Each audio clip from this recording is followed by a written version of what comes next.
WADR, promoting dialogue.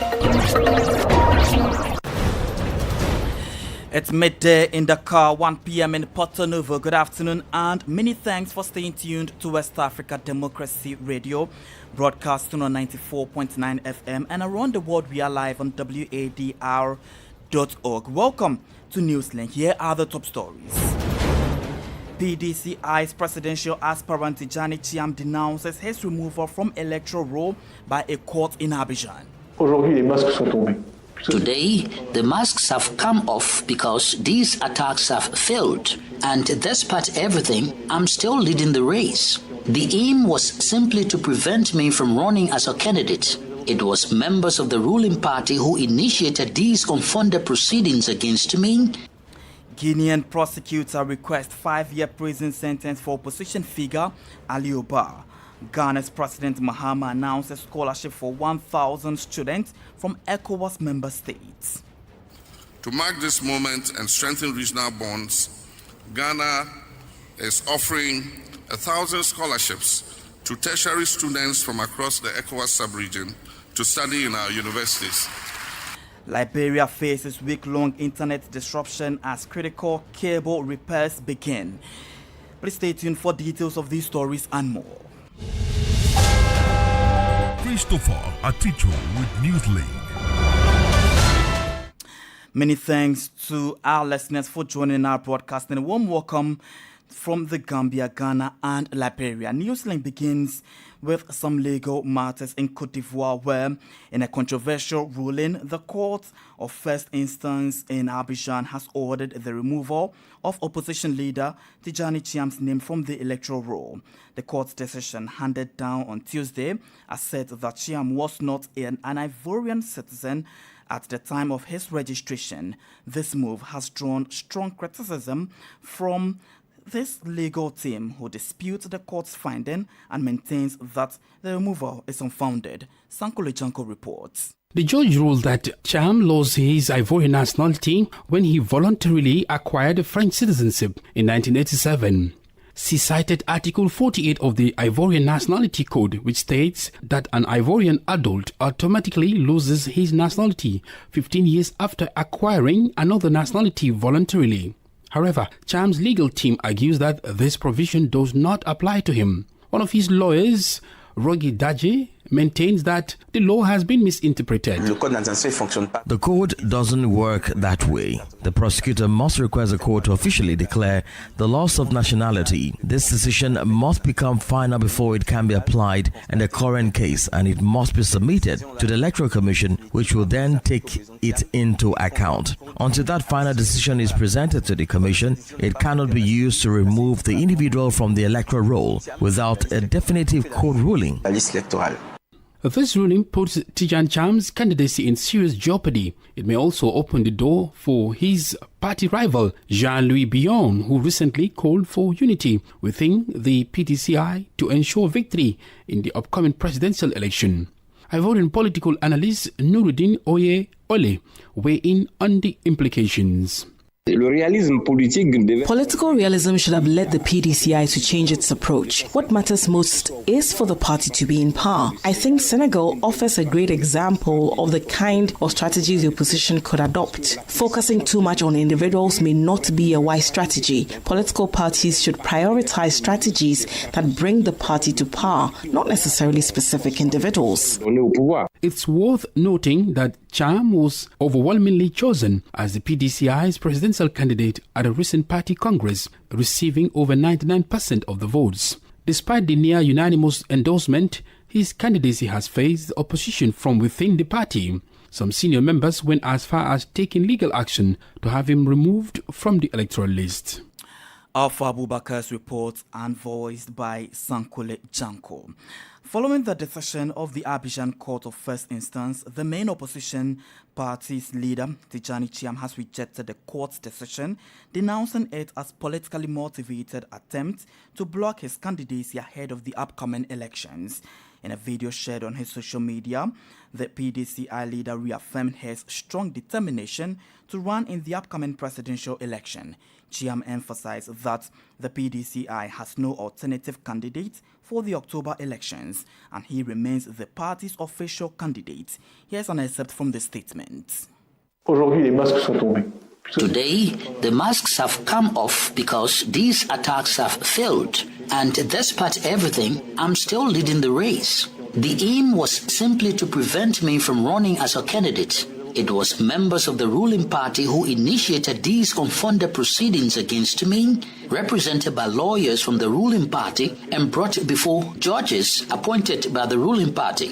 And now, here we are facing this decision tonight. I find it regrettable. Our country has faced various challenges during both pre- and post-electoral periods, and I fear that once again we are on the brink of a crisis. President Alassane Ouattara is serving his third term, which some challenge on constitutional grounds, and some sources suggest he may even consider a fourth term. I believe the convergence of these factors creates a potentially dangerous environment for our country. That said, I will not accept this removal as it is unjust, baseless, and incomprehensible. The PDCI will not accept this removal, but let me make it clear.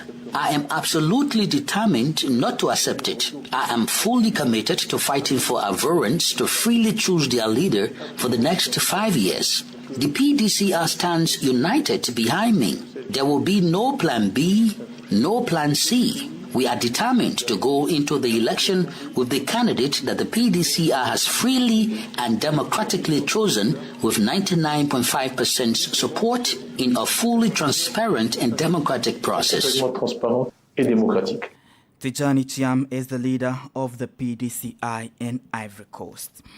Still on legal matters, but in Guinea, the Attorney General of the Conakry Court of Appeal has requested a 5-year prison sentence for opposition figure Aliou Ba, accused of defamation and insulting the head of state through electronic system. Prosecutor Fallou Doumbouya believes the president of the Model Party has committed multiple offenses. Ba's defense team has expressed disappointment at the prosecutor's demand and is calling for his release. Emo Edit has more in this report. At the start of the fourth hearing at the Court of Appeal in Conakry, the public prosecutor submitted several pieces of evidence. 4 videos of Aliou Ba recorded during the General Assembly of his Model Party were reviewed. According to the prosecutor, it was during this gathering that the opposition leader insulted General Mamadi Doumbouya. He has thus requested a 5-year prison sentence for the Model Party leader. The defense has denounced the prosecutor's request. Aliou Ba's lawyer, Mayor Almami Samori Traore, says the charges are unfounded and is urging the court to dismiss the case. This argument is weak because the 2010 Penal Code is clear. A special law only overrides a general one if it's more favorable to the accused. In this case, the 2015 law prescribing a 5-year sentence cannot apply even if the facts were established. As was the case last week, both the press and foreign diplomats present in Guinea were denied access to the courtroom, a decision strongly criticized by the defense team. Defense lawyer Mayor Oulimata Ba condemned the move, citing a lack of transparency in the proceedings. It's frustrating, but it doesn't shake our commitment to expose what the public prosecutor is trying to hide. Preventing media coverage is simply an attempt to conceal the truth. We are not sure on what grounds they are acting, but we'll let them proceed. Either way, the Guinean people at home and abroad will know what happens in that courtroom. The hearing will resume this Wednesday with the continuation of the defense lawyers' arguments. Chiano Alpha Ibrahim Abaudi's report and voice by Emo Edit. More stories coming up on West Africa Democracy Radio. Newslink continues. Moving on to Ghana, the country's parliamentary minority has condemned President John Dramani Mahama's suspension of Chief Justice Gertrude Torkornoo, calling it an act of tyranny and a serious threat to judicial independence. The suspension follows the establishment of a prima facie case from 3 petitioners and was done in accordance with Article 146, Clause 6 of the Constitution with input from the Council of State. But the Deputy Attorney General has dismissed the accusation, insisting that the President is following due process. WADR's Nadi Detete reports. The suspension of the Chief Justice Gertrude Isaba Torkornoo follows the establishment of a prima facie case against her based on 3 separate petitions. The President's decision, made in consultation with the Council of State, grounded in Article 146, Clause 6 of the 1992 Constitution, has set in motion a formal inquiry led by a 5-member committee. But the minority believes the move is politically motivated. In a press statement released on Tuesday, they alleged that the suspension is part of a calculated effort to intimidate the judiciary and reshape the bench with judges sympathetic to the ruling NDC, pointing to a 2023 speech by President Mahama in Akosombo where he allegedly made such intentions known. They described the action as an intolerable political vendetta and insisted that it violates principles of good governance and constitutional order. The minority is calling for the immediate reinstatement of the Chief Justice and a suspension of all removal proceedings until the Supreme Court rules on the legality of the process. But responding to the accusation of the minority, the Deputy Attorney General Dr. Srimsai rejected the allegations of witch hunt, insisting that due process is being followed by the President. Council of State was consulted by the President. Establishing a prima facie case does not mean that the Chief Justice is guilty of the allegations in the petition. It is only when the committee comes up to either confirm or refute the allegation or to say that the allegations in the petition are confirmed that we can say the Chief Justice is guilty. What has happened is merely a process give the Chief Justice an opportunity to explain away the allegations in the petition, which I believe the Chief Justice is capable of doing without any fear or any concern. Meanwhile, as the most senior justice on the Supreme Court bench, Justice Paul Bafoboni will act as Chief Justice following the suspension of Justice Gertrude Torkornoo. This is in accordance with Article 144, Clause 6 of the 1992 Constitution, which mandates that the most senior judge assumes the role when the Chief Justice is unable to serve. For WADR, Nadidi Tete, Accra. Away from legal issues, in a bid to deepen regional ties and promote youth development, President John Dramani Mahama has announced that Ghana will offer 1,000 scholarships to students from ECOWAS member states. He made the announcement during the official launch of ECOWAS at 50 at the Accra International Conference Center. President Mahama stressed that this gesture underscores Ghana's dedication to fostering unity, cooperation, and capacity building within the sub-region as ECOWAS marks its golden jubilee. To mark this moment and strengthen regional bonds, Ghana is offering 1,000 scholarships to tertiary students from across the ECOWAS sub-region to study in our universities. This is not just a gesture, it is an act of solidarity. It is a bridge to a future where our young people will grow up seeing each other not as foreigners, but as partners. Excellencies, as we look to the next 50 years, let unity and solidarity lead us. Let that be our guide on how we respond to insecurity, how we manage our diversity, and how we build our prosperity together. ECOWAS must remain a forum for listening. It must be a space for healing, a home for visionary African-led solidarity and diplomacy. Ghana reaffirms its unwavering commitment to the ECOWAS vision and to the values of dialogue, peace, and partnership that sustain it. Long live ECOWAS, long live West African solidarity, and I thank you for your kind attention. Ghana's President John Dramani Mahama. Moving on to the Sahel, the displacement due to surging violence by armed groups continues despite an intensified anti-terrorism campaign. For instance, in Mali, the town of Koro in the center of the country has in recent weeks welcomed thousands of Burkinabe refugees. An estimated 1,800 Burkinabe nationals who fled the terrorist attacks in Burkina Faso are currently seeking refuge in this locality. Their humanitarian situation remains very precarious at this stage, despite their involvement in local authorities. Abdullahi Hassan has more in this report. Since the beginning of April, the town of Koro has been overwhelmed by a massive influx of Burkinabe refugees. In the space of 3 weeks, the number has increased from 500 to 1,800 households. These displaced people who abandoned their hometowns due to attacks by armed groups live in precarious conditions every day. Hama Gwindo, a journalist at the Orona Community Radio Station in Koro, is closely monitoring the situation of these Burkinabe refugees. The council is bitter. Since April 9th, we've only received waves of Burkinabe refugees in Koro. So far, their situation is precarious. No housing, no food, except that the Perfects have made some small efforts with the Chamber of Commerce to secure these people's safety. According to the Red Cross, they have been able to pre-register 1,800 households, but no food aid has been provided yet. Local authorities are trying to provide humanitarian support to these refugees despite limited resources. Regarding health assistance, they have indicated to the refugees that in any case, anyone who falls ill, anyone who is already ill, can go to Koro Referral Health Center for free medical care. Pregnant women have been asked to continue their prenatal consultations at the Central SESCOM in Koro. Children who are due for vaccination can also go and get vaccinated. As these Burkinabe nationals continue to flock to this town in central Mali, the need for humanitarian aid continues to grow. A report by WADR's Bamako correspondent Ali Ochiam and presented by Abdullah Hassan.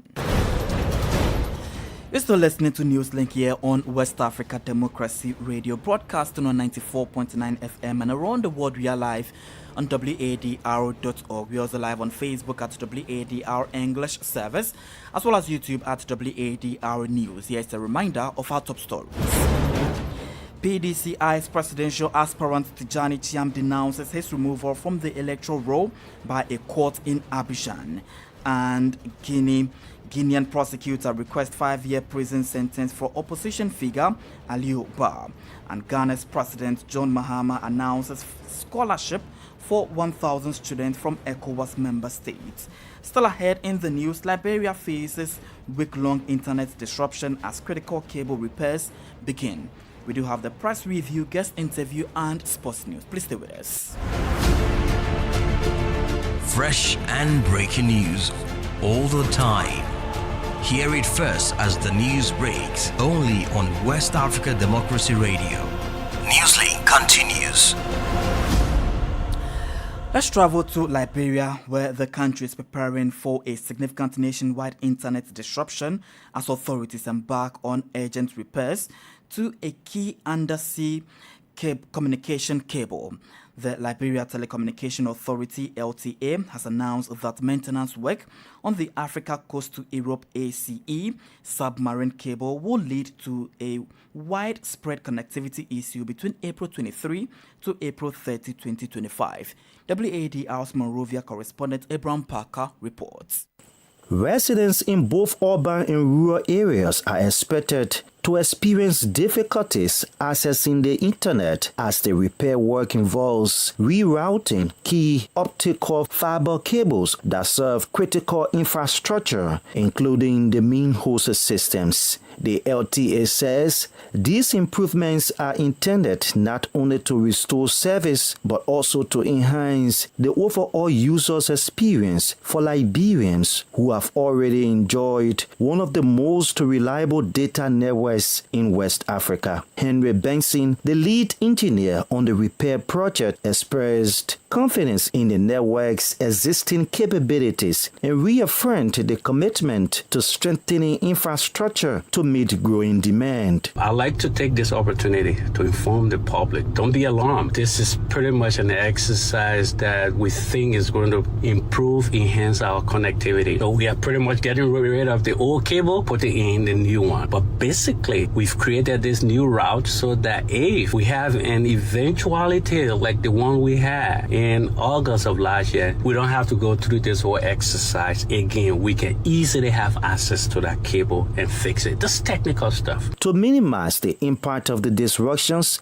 the LTA has authorized C-Square and Oriental Liberia to establish cross-border fiber optic links with operators in Côte d'Ivoire. This interim measure is aimed at maintaining international internet connectivity throughout the repair period, enabling service providers to continue delivering essential services to their customers. For Newslink on WADR, Abraham Parker, Monrovia. This is the newspaper review. Stay abreast and find out what the top stories are in your country. This is the newspaper review. The newspaper review. And we can join Sankole Janko for the press review. Let's begin this press review with the Standard newspaper, and the lead story on the Standard newspaper today reads, Army to investigate killing of civilian by military vehicle. Maifati to address media over alleged controversial comments against UDP, United Democratic Party. Man charged with causing death by reckless driving. This other one reads, the German ambassador inaugurates life-changing dental clinic. Ghana announces 1,000 scholarship for Gambia orders. Gambian activist bags Commonwealth job. Let's move on to the foreign newspaper, and their lead story relates to environmental issues, and it reads, Gambia's Cordilla timber smuggling stirs fears of environmental collapse. That's the lead story on the foreign newspaper, with pictures of forests with a lot of wood laying around. ECOWAS unveils $9 trillion regional master plan. Drug agency arrests 21 in nationwide operations. Inside Gambia's rising youth gambling addiction. Company secretary testifies in joint committee inquiry into petroleum deal. Let's take a look at the final newspaper, and that is a Point newspaper. And it reads, Burkina Faso president summons military chiefs amid foil coup, with the photo of President Ibrahim Traore. Passport issuance decentralized, expands coverage to diaspora. Gambia government deploys senior civil service officials. Ambassador Ba calls IMF Executive Director Africa Group 2 consistency. Senegal reaches milestone in developing gas industry. And the final story for today reads, Barrow orders express condolences on Pope Francis' demise. I'm afraid these are the major stories making headlines on Gambian dailies. Thank you very much, Sankole Chanko, for the press review. Politics, analysis on major news, social matters, and all. This is The Guest. In our guest interview this afternoon, we go back to Ghana, where the parliamentary minority has condemned President John Mahama's suspension of Chief Justice Gertrude Torkornoo, calling it as an act of tyranny and a serious threat to judicial independence. Our guest is a Ghanaian political governance analyst, Dr. Asa Asante, and he weighs in on the constitutionality of this development amidst opposition concerns of a political persecution. If you look at the country's constitution, Article 146, 6, saying that after prima facie has been determined, and then a committee has to be appointed, then now the Chief Justice will be given opportunity to go and defend herself there.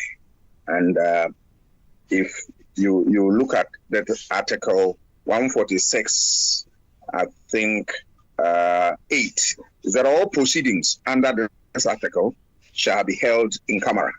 And then the Chief Justice will be given opportunity to now defend herself, either by herself or by her lawyers or any other person an expert of her choice. Are you aware of when this committee is going to begin its work? And again, tie that in with how opposition is seeing this particular whole move as a clampdown on the judiciary.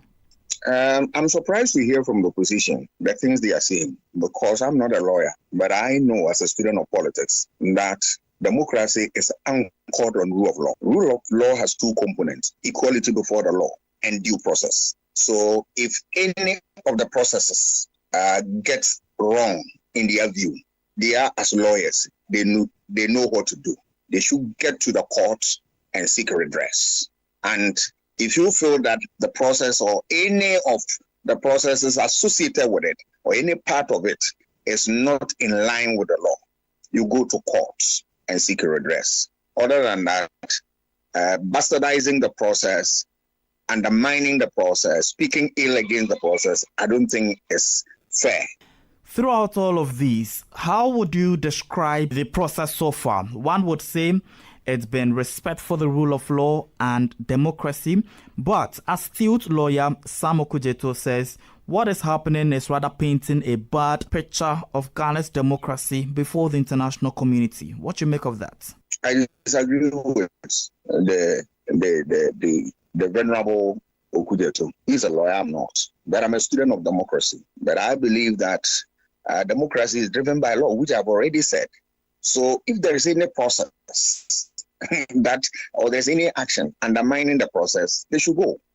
People should go and then test the law. My difficulty about those who are speaking is that they are speaking, some people are speaking as if they know the outcome, as if they have judged the Chief Justice. No, I don't think it's proper. All right, the Chief Justice will have the opportunity to be able to defend herself. Remember, we are not talking about ordinary person, but the Chief Justice, who was first a lawyer before he came on a Supreme Court judge. Are you privy to the content of the three petitions? I know it's been kept secrecy, but just in case you previewed. I have no idea. I have no idea about that. And that is how it ought to be, in secrecy. And that's Dr. Asa Asante, a Ghanaian political governance analyst. And in sports this afternoon, Nigeria's under-17 women's nations team, the Flamingos, have departed for Algeria ahead of the crucial second leg clash of the final qualifying round of the 2025 FIFA Under-17 Women's World Cup.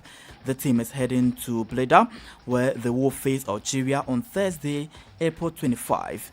The match offers one of Africa's 5 tickets to the World Cup, which will be hosted by Morocco from 17th October to 5th November. Meanwhile, the Gambia, Mohamed Sane, has been named as the center referee for Ghana's opening match against Uganda in the 2025 CAF African School Championship, scheduled to take place at the University of Ghana Stadium on Wednesday, April 23, 2025. The 2025 CAF African School Football Championship takes place from April 23 to April 26 at the University of Ghana Stadium. And with that, we've come to the end of this edition of Newslink from West Africa Democracy Radio, broadcasting on 94.9 FM. Thank you for listening, and many thanks to Mustafa Sek, Mam Kodufai, and Umu Danyogo for the technical assistance. Do interact with us via our social media platforms, X formerly Twitter, Instagram at WADR News, and on Facebook at WADR English Service. Coming up at the bottom of the hour is our gender flagship program, 50-50. I am Christopher Ticho. Good afternoon and enjoy the rest of our broadcasts.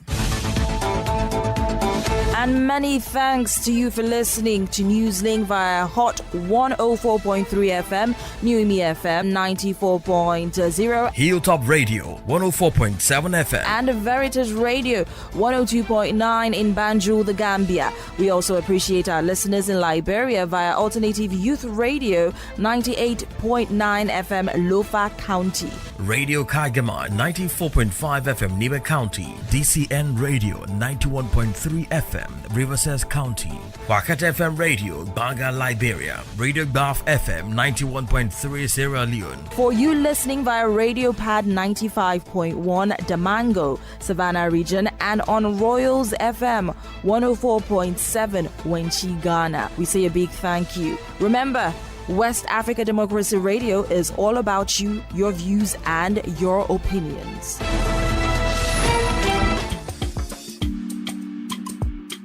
I am the only educated